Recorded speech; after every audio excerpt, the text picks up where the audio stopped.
I am Saika, welcome to the lofty classes. तो आज जो है हम लोग एग्रीकल्चर को ही आगे बढ़ाते हुए हम चीज़ों को समझेंगे। और आपका जो आज का टॉपिक है वो है कृषि के प्रकार, यानी कि टाइप्स ऑफ एग्रीकल्चर हम देखेंगे। तो मेनली जो है एग्रीकल्चर दो प्रकार के होते हैं, और वो कुछ ये होता है सब्सिस्टेंस फार्मिंग और कॉमर्शियल फार्मिंग, यानी कि निर्वाह कृषि और वाणिज्यिक कृषि। अब देखो निर्वाह कृषि क्या होता है, तो ये निर्वाह कृषि जो होता है इसमें जो फार्मर होते हैं, जो किसान होते हैं, अपने परिवारों के भरण पोषण के लिए खेती करते हैं। यानी कि खेती जो होता है, कृषि जो होता है एक सीमित क्षेत्र में होता है, यानी कि कम क्षेत्र में होता है। साथ ही जो है सीमित क्षेत्र में होने के साथ साथ जो है इसमें जो श्रम होते हैं यानी लेबर जो होता है वो घर के ही लोग होते हैं, यानी कि परिवार के ही सदस्य होते हैं। इसमें कुछ ज़्यादा जो है हाई टेक्नोलॉजी का यूज़ नहीं किया जाता है, सामान्य रूप से किया जाता है। इतना ज़्यादा इस पर इन्वेस्ट नहीं किया जाता है, इनमें जो निवेश होता है वो भी कम होता है, क्योंकि इसमें इसे जो है कम क्षेत्र में होता है, सिर्फ इतना ही इसको उत्पादन करना होता है जिससे उसके परिवार का जो है भरण पोषण हो सके, जितना उसकी आवश्यकता है उतना ही वो खेती करता है। अब हम बात कर लेते हैं ये सब्सिस्टेंस फार्मिंग जो है ये भी दो प्रकार के होते हैं। एक है आपका इंटेंसिव सब्सिस्टेंस एग्रीकल्चर और दूसरा जो है प्रिमिटिव सब्सिस्टेंस एग्रीकल्चर। जो प्रिमिटिव सब्सिस्टेंस एग्रीकल्चर है यानी कि आदिम निर्वाह कृषि है, इसको दो भागों में विभाजित किया जाता है, और वो है आपका शिफ्टिंग कल्टीवेशन और नोमैडिक हर्डिंग। ठीक है, यानी कि स्थानांतरित कृषि और चलवासी पशुचारण। ठीक है, तो उससे पहले जो है हम लोग जान लेते हैं कि इंटेंसिव सब्सिस्टेंस एग्रीकल्चर जो है यानी कि गहन निर्वाह कृषि ये क्या चीज़ होता है। तो जैसा कि मैंने आपको बताया कि निर्वाह कृषि में जो है फार्मर अपने परिवारों की आवश्यकताओं की पूर्ति के लिए जो है खेती करता है। तो इसमें जो है गहन निर्वाह कृषि में जो है एक सीमित क्षेत्र में जो है फसलों को उगाया जाता है।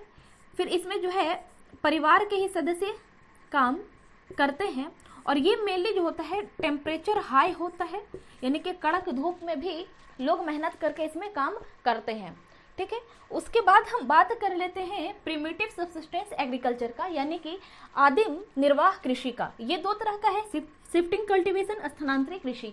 जैसा कि स्थानांतरित कृषि जो है अपने नाम से ही स्पष्ट हो जाता है कि इसमें जो कृषि होता है वो एक स्थान से दूसरे स्थान जो है चेंज कर करके होता है, यानी कि स्थान जो है वो परिवर्तित होते रहता है। इसमें होता कुछ यूं है कि ये जो कृषि होता है मेनली किया जाता है ऐसे क्षेत्र में जहाँ जंगल हो, जहाँ वन हो, यहाँ जो है कुछ समूह हो, कुछ जाति जो है जनजाति कह सकते हैं, ये लोग क्या करते हैं कि पेड़ों की कटाई कर देते हैं, और फिर वहाँ पर का जो पेड़ जो कट जाता है तो वहाँ पे आग लगा देता है, वो पेड़ों पे आग लगा देता है।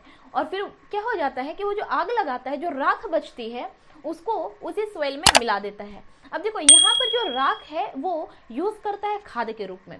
क्योंकि राख जो है खाद के रूप में यूज़ करता है, इसलिए उस लैंड की, उस जमीन की उर्वरा शक्ति बढ़ जाती है, और फिर वहाँ पर जो है वो अपना बीज बोता है।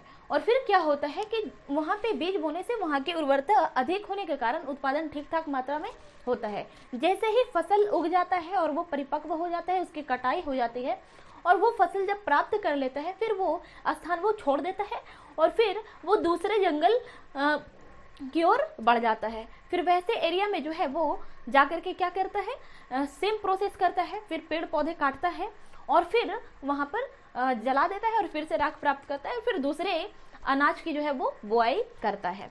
यानी कि लोग यहाँ पर जो है चेंज करते हैं स्थान अपने कृषि के लिए। ठीक है, मेनली जो है यहाँ पर जो है जंगल में रहने वन्य जीव आप कह सकते हैं, जहाँ पे जो आदि मानव भी इस तरह की कृषि करते थे। अभी भी बहुत सारे जनजाति जो है ट्राइब्स हैं इसी तरह की कृषि करते हैं। हालांकि हमारे सरकार के द्वारा इस पे बहुत सारे नियम बन रहा है, कानून बन रहा है, इसको रोका जा रहा है, क्योंकि इससे जो है वनों की लगातार कटाई हो रही है और ये हमारे लिए बहुत ही ज़्यादा नुकसानदायक है। हम इसको आगे कभी डिटेल में चर्चा करेंगे कि कैसे वन जो है हमारे लिए आवश्यक है, और आपने पिछले क्लासेस में भी इसको समझा होगा। सॉरी। अब हम समझते हैं नोमैडिक हर्डिंग यानी कि चलवासी पशुचारण। तो चलवासी पशुचारण क्या होता है? देखो नाम से ही स्पष्ट हो जाता है कि इसमें पशुचारण होता होगा। यानी कि इसमें क्या होता है कि फार्मर जो होते हैं कृषि तो करते ही हैं, साथ में जो है कुछ पशुपालन करते हैं, यानी कि कुछ जानवर रखते हैं, जैसे कि आप कह सकते हैं बकरी, गधा, गाय, भैंसें, ऊंट, और इसी तरह से जो है इस तरह के जो जानवर है उसके पालन पोषण करते हैं, ताकि उसको जो है डेयरी उत्पाद प्राप्त हो सके और वो डेयरी का यूज अलग अलग उत्पादों के निर्माण में या अपनी आवश्यकताओं को पूरा करने के लिए वो कर सके। साथ ही कुछ लोग जो है पशुपालन करते हैं, जैसे कि गायें भैंसे रखते हैं, उसे दूध प्राप्त होता है, उसको वो सेल कर देते हैं अपने आसपास के ही गांव में। हाँ, इसका मेन उद्देश्य ये नहीं होता है कि वो बेचने के लिए ही पशु को पालता है। 2-4 पशु रखते हैं, वे मेनली इसलिए रखते हैं ताकि उसके परिवार का जो है भरण पोषण हो सके, उनकी आवश्यकता पूरी हो सके। इस तरह से हमने जो है सबसिस्टेंस फार्मिंग को पढ़ लिया है ना। इसके जो 2 प्रकार थे, इंटेंसिव सबसिस्टेंस एग्रीकल्चर यानी कि गहन निर्वाह कृषि, और प्रिमिटिव सबसिस्टेंस एग्रीकल्चर यानी कि आदिम निर्वाह कृषि। इसे हमने समझ लिया। आई होप कि आपको यहाँ तक समझ में आ रही होंगी। अब हम समझते हैं कॉमर्शियल फार्मिंग को, वाणिज्यिक कृषि को। देखो ये जो है शब्द से ही स्पष्ट हो जाता है कि यहाँ पर जो लोग होते हैं, जो फार्मर होते हैं, उसका मेन उद्देश्य कृषि का होता है वाणिज्य, यानी कि व्यापार वाणिज्य करना, यानी कि व्यापार करने की दृष्टि से ही, व्यापार करने के उद्देश्य से ही जो है यहाँ के फार्मर जो है वो कृषि करते हैं। अब व्यापार उसको करना है तो लाभ वो ज़्यादा अर्जित करना चाहेगा, और लाभ उसको अर्जित करना है तो उसको निवेश भी ठीक ठाक मात्रा में करना पड़ेगा। तो ये जो लोग होते हैं, फार्मर होते हैं, वो निवेश ठीक ठाक मात्रा में करते हैं। अब निवेश हम किस तरह से कर सकते हैं? तो निवेश हम करते हैं उन्नत किस्म के बीजों में, यानी कि हाइब्रिड बीज, सीड का यूज़ करते हैं, जिससे ज़्यादा से ज़्यादा हम उत्पादन कर सकते हैं।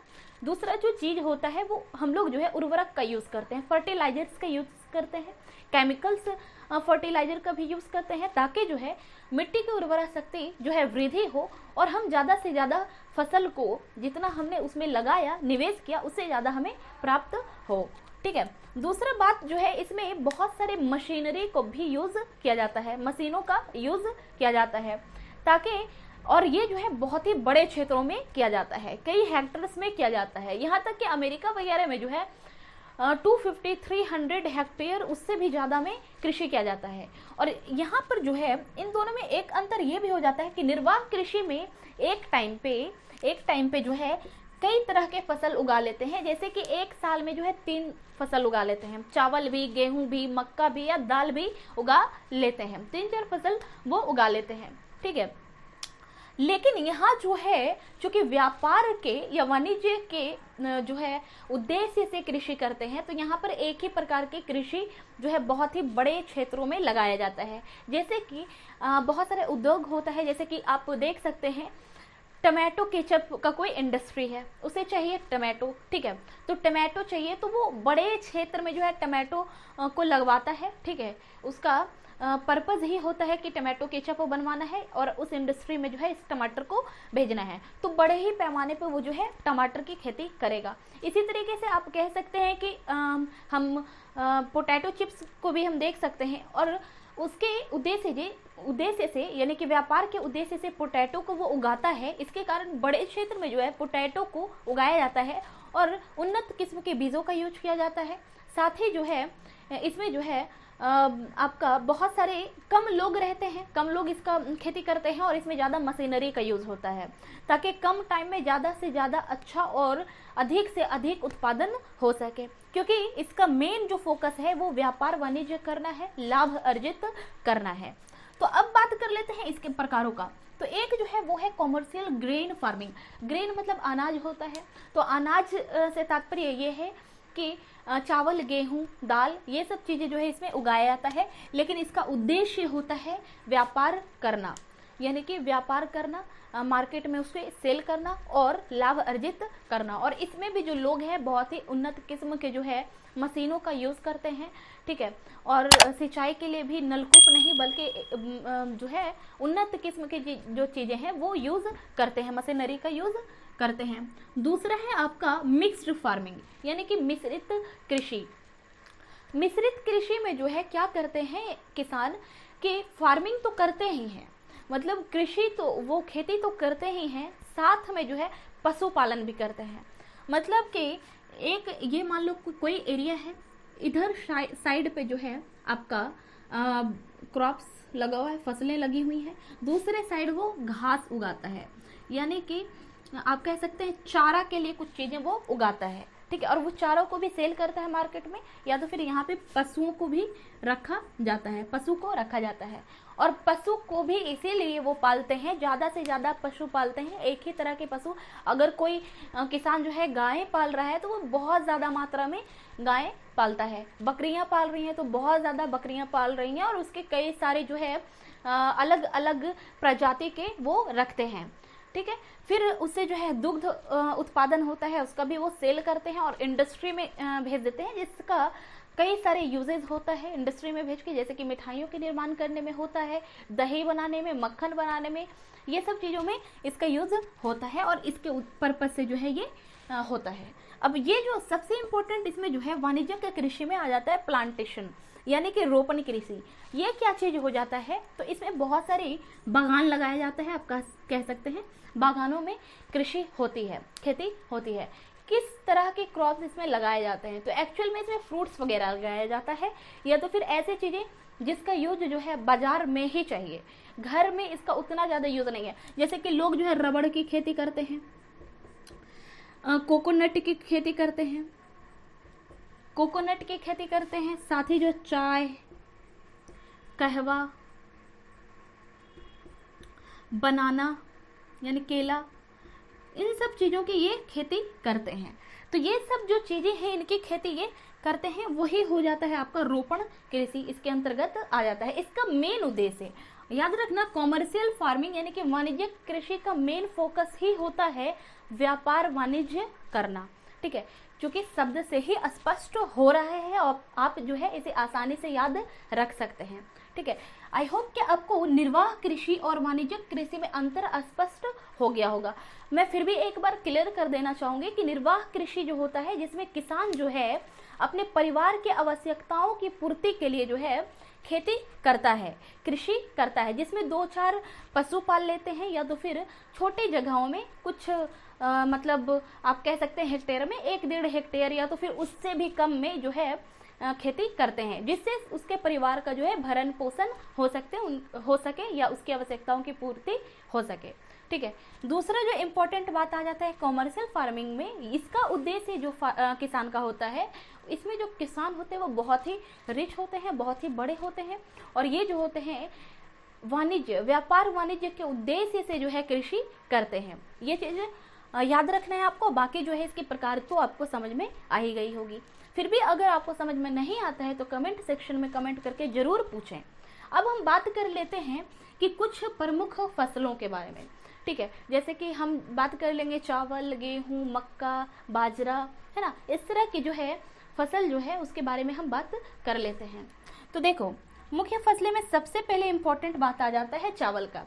अब पता होना चाहिए कि हमें पता होना चाहिए कि जब चावल की जो सबसे पहले उपयोगिता आई थी वो जो है वैदिक काल में आया था, और वैदिक काल से ही जो है जनसंख्या में वृद्धि हुई। तो चावल एक बहुत ही मुख्य फसल माना जाता है, लेकिन मुख्य फसल होने के साथ साथ हमें पता होना चाहिए कि कहाँ पे किस प्रकार के क्षेत्र में जो है चावल उत्पादन बेहतर हो सकता है। तो चावल उत्पादन के लिए जो वो क्षेत्र होना चाहिए जहाँ पे तापमान अधिक हो, तापमान अधिक होने के साथ साथ जो है वर्षा भी अधिक होनी चाहिए, और वर्षा होने के साथ साथ ऐसा क्षेत्र होना चाहिए, ऐसी मिट्टी होनी चाहिए जो कि वाटर को यानी कि जल को रोकता हो। तो जल को रोकने वाला जो मिट्टी होता है वो होता है चीका युक्त जलोढ़ मृदा। जलोढ़ मृदा जो है वो उतना ज़्यादा जो है वाटर को नहीं रोक पाता है, इसलिए जो है अगर चीका युक्त जलोढ़ मृदा हो, यानी कि एकदम बारीक पतली चिपचिपी टाइप की अगर मृदा हो और जलोढ़ मृदा हो साथ में, तो मज़ा ही आ जाएगा। चावल जो है खूब ज़्यादा उत्पादन होगा ऐसे क्षेत्र में, ठीक है। हालांकि और भी क्षेत्रों में हो सकता है, लेकिन उतने अच्छे किस्म का उत्पादन नहीं होगा, भारी मात्रा में नहीं होगा। लेकिन अगर वैसे इलाका, वैसे क्षेत्र जहाँ तापमान अधिक हो, वर्षा अधिक हो और साथ में चीका युक्त जलोढ़ मृदा वाले क्षेत्र हो, तो ऐसे जगह में चावल जो है खूब ज़्यादा मात्रा में उगाया जा सकता है। और वो क्षेत्र कुछ एग्जाम्पल मैं दे देती हूँ जो कि चावल उत्पादन के दृष्टि से अग्रणी देश है। सबसे पहले नंबर पे नाम आता है चीन का, जो कि सबसे ज़्यादा चावल उगाने में पहले नंबर पे आता है। दूसरा भारत, जापान, श्रीलंका और फिर मिस्र। इसी तरह से और भी देश आते हैं। अब हम बात कर लेते हैं दूसरा इम्पोर्टेंट फसल जो कि गेहूं है।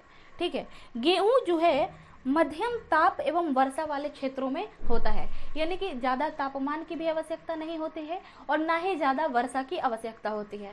मतलब मध्यम, ऐसा भी नहीं है कि एकदम कम होना चाहिए, मध्यम वर्षा मध्यम ताप होगा तो फिर ऐसे क्षेत्र में आप गेहूं जो है उगा सकते हैं और अच्छा उत्पादन होगा। लेकिन अगर हम मृदा की बात करें, कैसी मृदा जो है इसके लिए सही होगा, तो इसके लिए जो है दोमट मृदा जो है आप यूज़ कर सकते हैं। यानी कि दोमट मृदा वाले क्षेत्र में और जहाँ पे मध्यम ताप और मध्यम वर्षा हो, वहाँ पे गेहूं उत्पादन के लिए ये अनुकूल क्षेत्र माना जाएगा।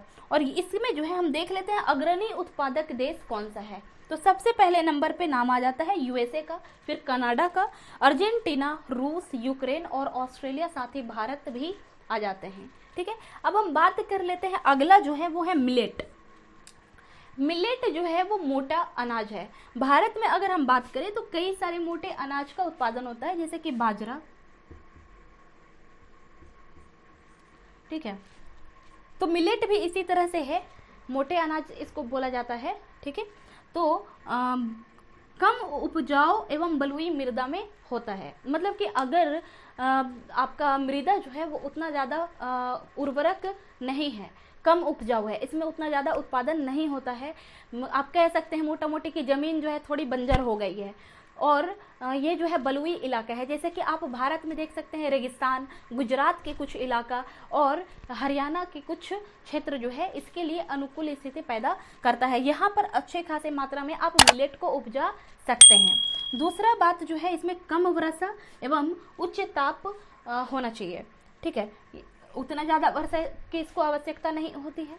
ठीक है, और तापमान एकदम हाई होना चाहिए और सीधी किरणें, मतलब कि सूर्य की सीधी किरणें इस पे पड़नी चाहिए।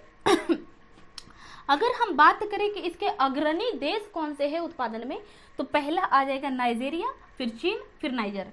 ये जो है इसके अग्रणी उत्पादक देश है, क्योंकि ये जो इलाका है वो रेगिस्तानी इलाका है। अब हम बात कर लेते हैं अगला जो इम्पोर्टेंट मुख्य फसल है वो है मक्का। तो मक्का जो है वो मध्यम ताप एवं मध्यम वर्षा वाले क्षेत्र में होता है, जहाँ पर धूप जो है अधिक होना चाहिए, यानी कि एकदम ब्राइट जो है लाइट होना चाहिए। फिर जो है कह रहा है कि सुअपवाहित उपजाऊ मृदा में जो है इसकी खेती अच्छी हो सकती है।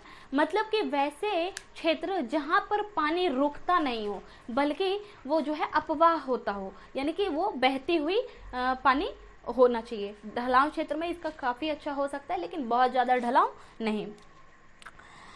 इसका अगर अग्रणी उत्पादक देश का बात किया जाए तो सबसे पहले नंबर पे आता है नॉर्थ अमेरिका, यानी कि उत्तरी अमेरिका। ठीक है, उसके बाद ब्राज़ील, चीन, रूस, कनाडा, मैक्सिको और भारत। ठीक है, अब हम अगला जो इम्पोर्टेंट फसल हो जाता है कपास। कपास से सूती वस्त्र निर्माण होता है, वस्त्रों का निर्माण होता है।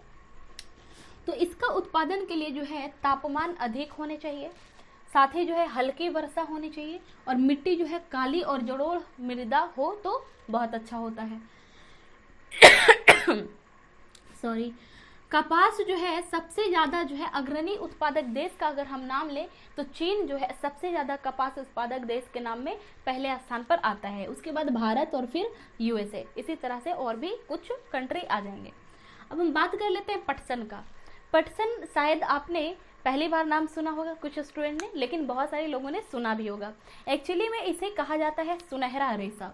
ये जो है धागे नुमा इसमें कुछ निकलता है जिसको रेशा कहते हैं, और ये जो होता है सुनहरे रेशा के नाम से जानता है, क्योंकि इसका कलर जो होता है वो गोल्डन कलर का होता है, गोल्डन येलोइश टाइप के कलर होते हैं।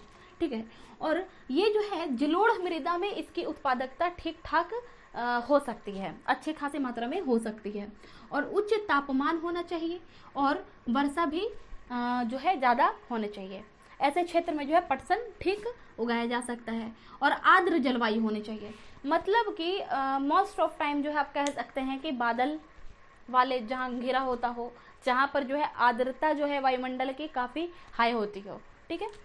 फिर अगला जो है सुअपवाहित दोमट आर्द्र जलवायु होनी चाहिए। और इसका अग्रणी उत्पादक देश जो है वो है भारत और बांग्लादेश। उसके बाद अब हम बात कर लेते हैं कॉफ़ी का, ठीक है। तो कॉफ़ी जो है गर्म तथा आर्द्र जलवायु में होता है, ठीक है। उसके बाद सुअपवाहित दोमट मृदा में जो है कॉफ़ी उत्पादन होता है, ठीक है। यानी कि यहाँ पर जो कॉफ़ी उगाना है तो वहाँ पे पानी रुकना नहीं चाहिए, अदरवाइज कॉफ़ी की जड़ें जो है वो कमज़ोर हो जाती हैं, सड़ जाती हैं।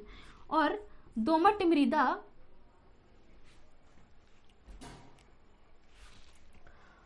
सुअपवाहित दोमट मृदा में होती है। साथ ही जो है पर्वतीय ढाल में जो है ठीक ठाक हो सकता है। पर्वतीय ढाल में जो है क्यों? क्योंकि ढाल से जो है पानी आसानी से फ्लो कर जाता है और उसकी जड़ें नहीं सड़ेगी, ठीक है। और फिर इसकी जो है कॉफ़ी अच्छे खासे जो है उत्पादन इसका हो सकता है। अगर अग्रणी देश का नाम लें तो पहले स्थान पे आता है ब्राज़ील, कोलंबिया और भारत। फिर एक आपका है चाय। तो चाय में जो है बागानों में उगाई जाती है, ठीक है। ये कहाँ उगाई जाती है? बागानों में उगाई जाती है। और इसके लिए जो है ठंडे जलवायु क्षेत्र में होता है, जहाँ पर अगर ठंड है और जलवायु जो है ठंड है और बागान वहाँ पे बनाया जाता है जिसमें कृषि की जाती है। और आपको पता होना चाहिए कि चाय वाले जो बागान होते हैं इसमें बहुत ज़्यादा काम होता है। यहाँ पे जो है अधिक से अधिक श्रम को रखना पड़ता है, लेबर को रखना पड़ता है, यहाँ पे बहुत ज़्यादा काम करना पड़ता है, ठीक है। और वर्ष भर थोड़े थोड़े जो है समवितरित वर्षा होनी चाहिए, यानी कि हल्की हल्की वर्षा होते रहे तो ऐसे क्षेत्र में चाय ठीक ठाक हो सकता है। अगर हम बात करें तो मंद ढाल भी हो तो ठीक रहेगा, क्योंकि मंद ढाल में जो है चाय या कॉफ़ी की जड़ें जो होती है वो काफ़ी कमज़ोर होती हैं, ठीक है। अगर ज़्यादा देर तक अगर उसको पानी में छोड़ दिया जाए तो वो सड़ जाता है, ठीक है। इससे जो है उसकी फसल यानी कि चाय या कॉफ़ी की फसल जो है वो बर्बाद हो जाती है। इसलिए पानी जो है वो रुकना नहीं चाहिए, यानी कि उसे जो है फ्लो अपवाहित जो है सुअपवाहित क्षेत्र में जो है इसका उत्पादन ठीक हो सकता है। इस तरह से हमने जो है फसलों के जो है मुख्य फसलों को हमने पढ़ा। उससे पहले हमने देख लिया था कि क्या इसके प्रकार है, कृषि के क्या प्रकार है, और फसलों के मुख्य फसलों को हमने देखा। अब हम कुछ टॉपिक समझ लेंगे कि कृषि का विकास क्यों आवश्यक है और इसका विकास कैसे हम कर सकते हैं। अब हम देखते हैं कि कृषि का विकास जो है क्यों जरूरी है और इसका विकास कैसे किया जा सकता है। तो ये बहुत ही छोटा सा टॉपिक है जिसे हम जल्द ही समझ लेंगे। देखो, कृषि का विकास इसलिए जरूरी है क्योंकि हम ये बात अच्छे से जानते हैं कि जनसंख्या लगातार क्या हो रही है, बढ़ रही है। विश्व की जनसंख्या लगातार बढ़ रही है ना। और जनसंख्या बढ़ रही है तो फसलों की मांग जो है वो भी बढ़ रहा है, ठीक है। अब हम बात कर लेते हैं कि इसका विकास कैसे कर सकते हैं। तो सबसे पहला पॉइंट आ जाता है कि बोए गए क्षेत्र में हम विस्तार कर सकते हैं, यानी कि कृषि के उत्पादन के लिए हम ज़्यादा क्षेत्र में हम कृषि कर सकते हैं, ठीक है। इसका क्या नुकसान है क्या नहीं है उसको हम साइड में रख करके पहले समझते हैं कि हम जो है उत्पादन कैसे बढ़ा सकते हैं। तो एक पॉइंट आपका हो सकता है कि हम जो है कृषि क्षेत्र में विस्तार करके जो है उत्पादन बढ़ा सकते हैं। दूसरा पॉइंट आपका ये होगा कि फसलों की संख्या बढ़ा सकते हैं। एक फसल के बजाय जो है हम लोग मल्टी क्रॉप्स का उत्पादन करेंगे। एक वर्ष में 3-4 किस्म के हम उत्पादन कर सकते हैं। इससे क्या होता है कि आपका एक तो जमीन की उर्वरा शक्ति बनी रहती है और दूसरा बात जो है उत्पादन भी ठीक ठाक मात्रा में हो जाता है। दूसरा जो अगला जो पॉइंट है वो है सिंचाई सुविधा में आप सुधार कर सकते हैं। नलकूपों के बजाय जो है अभी आधुनिक जो तकनीक है उसका प्रयोग करके हम सिंचाई कर सकते हैं, जिससे क्या होगा कि एक तो हमारा जल कम जो है यूज़ होगा, कम जल में अच्छा उत्पादन हम कर सकते हैं, ठीक है। दूसरा जो अगला जो पॉइंट आ जाता है कि हम जो है अच्छे किस्म का जो है उर्वरक का यूज़ कर सकते हैं, ठीक है। उर्वरक जो है प्राकृतिक अगर हो तो वो ज़्यादा अच्छा होगा, तो हम उसका यूज़ करके भी जो है इसकी उत्पादकता को बढ़ा सकते हैं। दूसरा जो है हम यूज कर सकते हैं हाइब्रिड सीड को, ठीक है, उन्नत किस्म के बीजों का यूज हम कर सकते हैं, जिससे भी उत्पादकता क्या हो जाती है, बढ़ती है। यानी कि कम टाइम में ज़्यादा उत्पादन बढ़ाना है तो हम लोग हाइब्रिड सीड का भी यूज कर सकते हैं। अगला जो पॉइंट है वो है कि हम मशीनों का प्रयोग कर सकते हैं। अभी जो है मॉडर्न एरा चल रहा है और यहाँ जो है मशीनों की भरपार चल रही है, बहुत सारी मशीनें जो है हमारे मार्केट में आ गया है। अभी जो है लोग कृषि करने के लिए और ज़्यादा से ज़्यादा क्षेत्र में अगर कृषि करना है तो लेबर जो है इतना ज़्यादा काम नहीं कर सकता है, उसके लिए लोग को मशीन का यूज़ करे तो वो ज़्यादा उत्पादन कर सकता है कम खर्च में। तो पहला जो चीज़ है वो है ट्रैक्टर का यूज़ कर सकता है, ट्रैक्टर से जुताई कर सकता है, सामानों को एक स्थान से दूसरे स्थान ले जा सकता है।